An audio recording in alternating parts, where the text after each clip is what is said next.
ये है अपनी बंदूक, राइफल है ये 315 जो कि ओ भाई साहब, यही तो चीज है सबसे मेन चीज आजकल के लोंडो के लिए। सही पकड़े हैं कि ये कैमरे के सामने कम बोलती है और बाद में ज़्यादा बोलती है।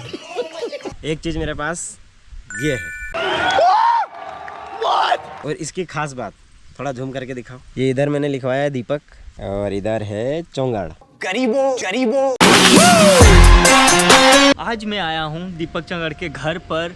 क्या सच में एक आदिवासी यूट्यूबर सिंगर्स पैसा कमा रहे हैं? और पैसा कमा रहे हैं तो उनके पास सबसे महंगा सामान क्या है विथ बैंक बैलेंस? तो चलिए जानते हैं।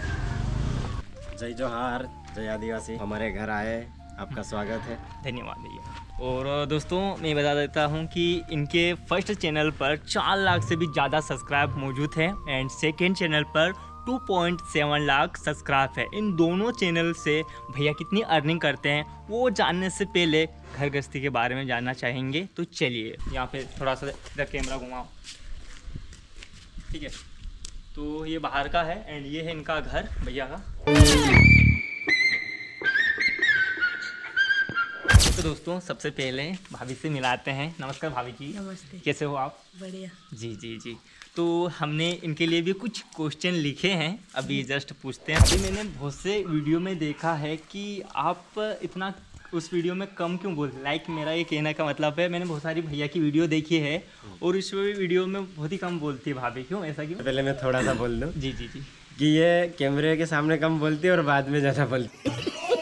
बाकी अब ये क्यों नहीं बोलती है वो मेरे को नहीं पता, पर भाभी आज बोलना है ना। तो भाभी जी ये बताइए कि आपकी दोनों की पहली मुलाकात कैसी थी? आई थिंक विस्तार से बताइए। मतलब पहले मिले थे तब या फिर मिलने के बाद? पहले से।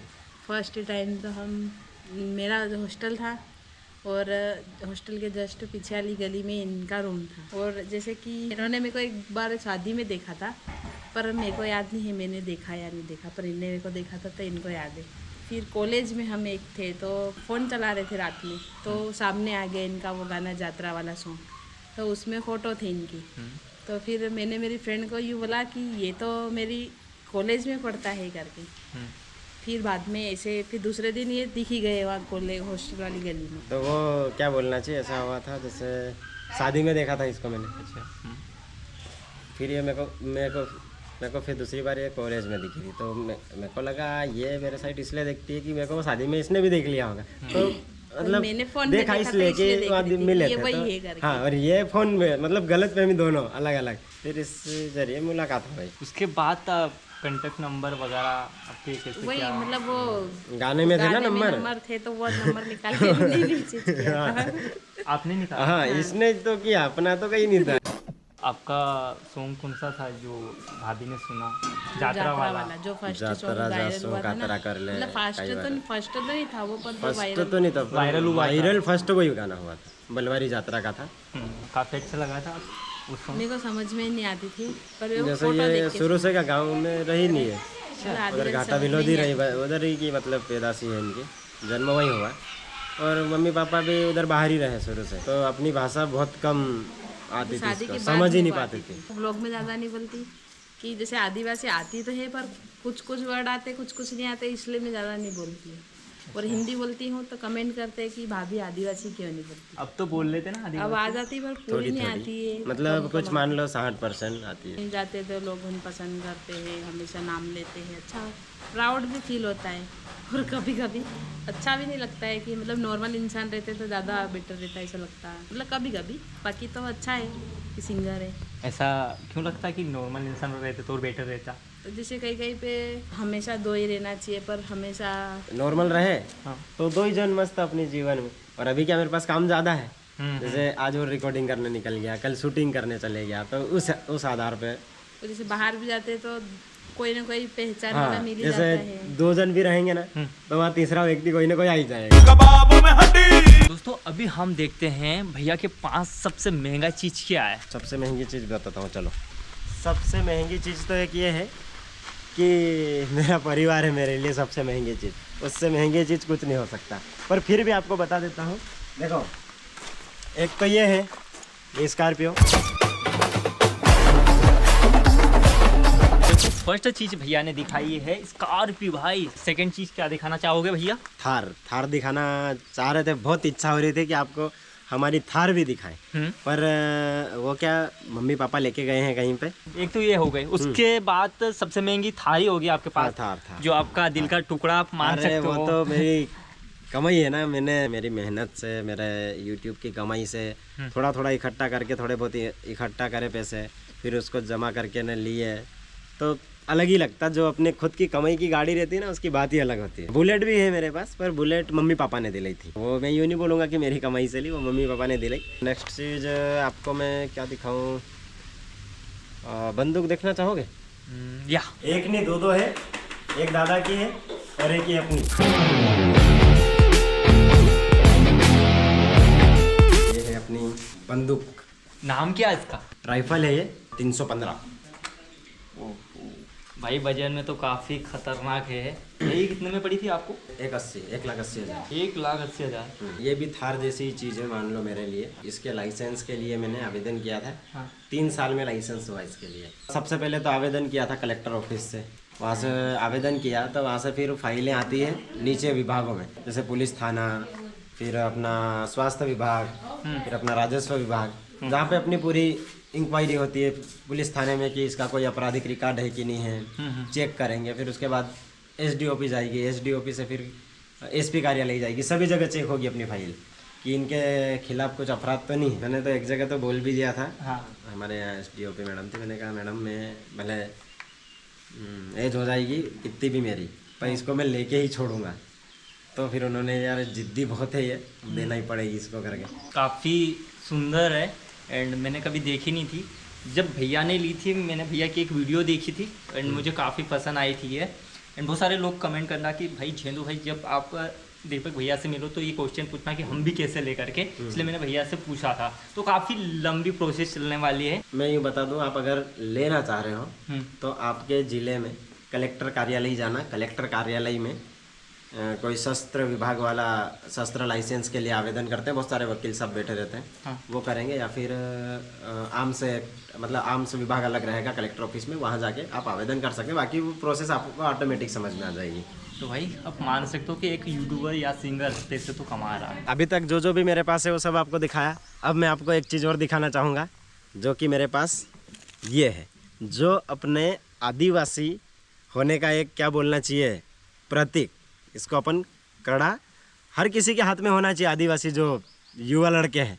हालांकि ये तो मेरी शादी का है, तो शादी का तो पहनना ज़रूरी है, क्योंकि ये मैंने खुद से अलग से लिया था। और ये बताने का कारण मेरा एक तो ये भी है कि आज की तारीख में चांदी 1 किलो का रेट 3,08,000 हो गया है, तो फिर इसकी कीमत आप समझ सकते हो कि कितना होगा। तो पहले तो सस्ता ही लिया था मैंने, पर आज समझो ये बहुत महंगा है मेरे लिए। तो थोड़ा सा इसकी प्राइस बता दोगे एक बार? 14,000 में लाया था, आज से कम 4 साल पहले। आज के दिन में इसका रेट बढ़ गया। रेट बढ़ गया, लगभग होगा इसके 35 से 40,000 होगा इसका। राइट। एक चीज़ तो और दिखाई नहीं आपको यार, जी। जो कि ओह भाई साहब, यही तो चीज़ है सबसे मेन चीज़ आजकल के लोंडो के लिए। ये चीज़ देखो, एक बात बोलता हूँ मैं आपको, आजकल के लोंडो के लिए मेन चीज़ यही है। बाकी अपने शौक के लिए इतना महंगा फ़ोन मत लेना, अपना काम हो तो ही लेना। क्योंकि मैं हर एक अपने समाज के जो युवा से युवा को बोलना चाहूँगा, अपने शौक के लिए बड़ी बड़ी चीज़ें इच्छा होती है लेने की, बाकी नहीं लेना चाहिए। अपनी जितनी अपनी ताकत उस हिसाब से धीरे धीरे। अब ये मैं तो मेरे को भी इतना वो शौक नहीं इसको चलाने का, पर इसको लेने का कारण एक ही है कि मैं आपके लिए व्लॉग वीडियो कमिंग सून कुछ बनाना रहता है, तो इसीलिए मेरे को ये लेना पड़ा। ये है 16 Pro Max, इससे पहले मेरे पास था 12 Pro Max, तो वो तो मैंने भैया को दे दिया, बड़े भैया को। और फिर उसके बाद मैंने ये लिया 16 Pro Max। भैया ये कितने में पड़ा? ये मेरे को 1,67,000 67। हाँ, ये भी मैंने खुद की कमाई से लिए। ये सब कुछ बताने का मेरे को इसीलिए इतना अच्छा लग रहा, क्योंकि मैंने खुद ने सिंगिंग करी, व्लॉग बनाया, रात दिन इसको मोबाइल को यूं करके घूमते रहता जिधर उधर, ये देखो गाइस वो देखो, परिवार दिखाया, कभी इंदौर पढ़ाई करने गया वो दिखाया, खेत में काम करने गए तो वो दिखाया। उन सब चीज़ों से जो मेरी इनकम हुई, उसी से सब चीज़ें मैंने खरीद रखी, इसीलिए मुझे वो सब कुछ बताने में गर्व भी हो रहा। इलीगल पैसे से तो आईफोन क्या, लोग आईफोन एक दिन में ले सकते हैं, बाकी मेरे लिए ये सारी चीज़ें जो मैं आपको दिखा रहा हूँ ये मेरे लिए बहुत इम्पोर्टेंट है। इससे भी कोई फैंसी चीज़? फैंसी चीज़ है, वो आपने अभी तक नहीं देखी होगी, वो भी अपन ने अपनी कमाई से, अपनी इनकम से, यूट्यूब से इनकम करके फिर अपन ने ली है। एक चीज़ मेरे पास ये है। ये चीज़, अब इसकी आप कीमत क्या हो सकती है आप समझ सकते हो। लगभग आप अंदाज़ा लगाओ कितने का होगा ये। यार मुझे सोना तो मैंने एक टुकड़ा भी नहीं लिया सोना, नो आइडिया। अभी आज की तारीख में 1 तोले का रेट है 1,55,000। 1 तोले का? हाँ 1 तोले का, तो ये 3 तोले का है। 3 तोले का? नोटिस कर सकते हो कितने का होगा? 4.5-5। और इसकी खास बात, हाँ। इसकी खास बात थोड़ा झूम करके दिखाओ। ये इधर मैंने लिखवाया है दीपक और इधर है चोंगड़। देखो लिया है तो कुछ यूनिक होना चाहिए, है कि नहीं, स्पेशल बनवाया उसको मैंने। ये है, ये है, ये है, ये डेली नहीं पहनता हूँ, ये तो अभी दिखा दूँ करके, नहीं तो बैंक में ही पड़े रहता है। ये जो भी आपने दिखाया वो आपकी मेहनत से ही है? अभी तक मैंने बस इतना कर रखा है। कुछ जैसे घर में कई पैसों की ज़रूरत लग गई, घर में कुछ छोटा मोटा काम करवाना हो, फिर मेरी शादी में भी लगभग 12-13 लाख रुपए कुछ खर्चा हुआ, उसमें से 8 लाख रुपए घर वालों ने दिए थे, बाकी 3-4 लाख मैंने भी खर्चा किया मेरे जेब से। आपने यूट्यूब या सोशल मीडिया की जो अर्निंग से कुछ ज़मीन वगैरह भी खरीद रखी? ज़मीन तो नहीं, बाकी जैसे प्लाट ले रखी है। तो उसमें तो जैसे क्या है कि फैमिली का रहता है, तो उसमें कुछ थोड़ी बहुत हेल्प कर देते हैं। जैसे कि मान लो 50% फैमिली का, 50% अपने जेब से करके ना है। तो आप नोटिस कर सकते हो दोस्तों, मैंने सब कुछ दिखाने की कोशिश करा है कि एक आदिवासी यूट्यूबर भी या सिंगर भी पैसा तो कमा रहा है, बट मेहनत करना पड़ता है। करना पड़ेगी। मैंने तो 11th 12th से चालू किया इसको। 12th में था तब मैंने फर्स्ट गाना किया रिकॉर्डिंग, तो थोड़ा कम चला था। फिर मैंने 1 जनवरी 2019 को जात्रा जासों कातरा करले वाला गाना मैंने रिकॉर्डिंग करके डाला था। बलवारी बाबा का गाना था, तो अच्छा चला वो। तो तब से हर 1 जनवरी को हमारे बलवारी यात्रा का गाना आता ही आता है, भले वो चले या नहीं चले, चाहे वो मिलियनों में चले तो अच्छा, चाहे वो 10 व्यू आए तो भी अच्छा, क्योंकि हमारा वो बाबा जी का आशीर्वाद हो गया समझो। जो फर्स्ट चैनल है उनकी मंथली इनकम कितनी होगी? जो दीपक चोंगड़ ऑफिशियल का ना, या। 50,000 something. 50,000। And second channel? Second channel का क्या है कि व्लॉग है, व्लॉग अपने सीमित एरिया में ही चलता है, उसका आधा हाफ मान सकते हैं। 25। देखो भैया, आपको क्या लगता है कि एक गरीब इंसान भी यूट्यूब से अच्छा खासा पैसा कमा सकता है या मालदार इंसान बन सकता है?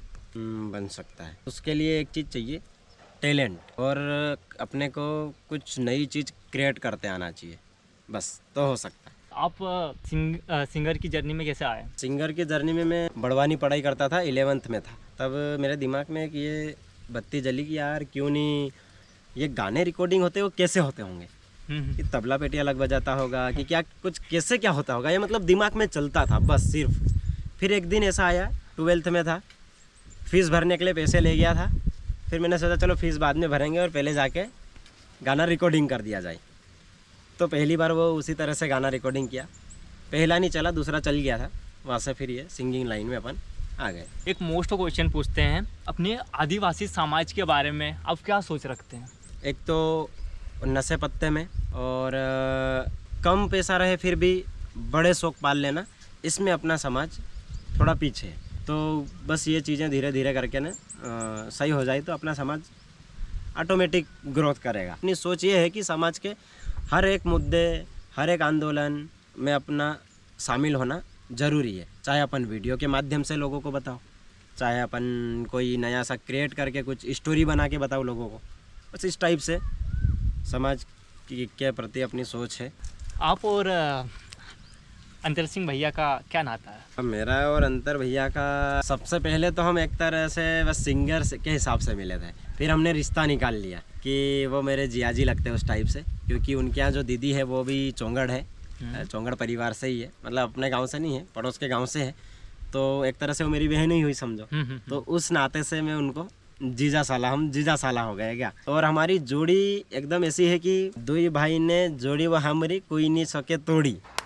आपने ऐसे तो बहुत से गाने गाए हैं, उन गानों में से आपका फेवरेट सॉन्ग? फेवरेट तो क्या है कि सारे गाने मेरे ही हैं, तो सारे ही फेवरेट है। बाकी एक फेवरेट आपको मैं बताऊंगा जो आपका भी फेवरेट हो सकता है। जो गाना दिवाली पे गाते हैं, रुमझी धुमझी दुई बई करके टाइटल है उसका, मक्की माता घनी पाकी, वो वाला गाना मेरा बहुत फेवरेट है, क्योंकि उसको मैं बार बार सुनता हूँ। उसको मैं सुना देता हूँ एक आध पॉइंट जी। मक्की माता घनी पाकी रे घटी भड़ा काले, मक्की माता घनी पाकी रे घटी भड़ा काले, पली दलन वाली दुबली त दिन का गोदा खाए रे सालो बहलो चालियो रे। काफ़ी फैंसी एंड अपने सामाजिक के ऊपर बनाया गया ये गाना है दोस्तों। अगर आप पूरा सुनना चाहते हो तो सुन लेना इनके चैनल पर जाकर। देखो इतनी देर तक रुक ही गए हो तो सब्सक्राइब ज़रूर करना और अपने भाई को सपोर्ट करना, क्योंकि ये गांव में जो छोटे से छोटा टैलेंट है उसको उभारने का काम कर रहे हैं ये। जैसे छोटे से छोटे कलाकार को आपके बीच में प्रस्तुत करना, उसको मोटिवेशन करना, तो उस टाइप का उनका कुछ प्लान है। तो सपोर्ट ज़्यादा से ज़्यादा करना। और वीडियो कैसी लगी कमेंट में बताना, किस चीज़ की कमी रह गई हो वो भी बताना, तो डबल से एक और इंटरव्यू कर लेंगे हम। प्लस शेयर करना मत भूलना। जय जोहार। जय जोहार, जय आदिवासी।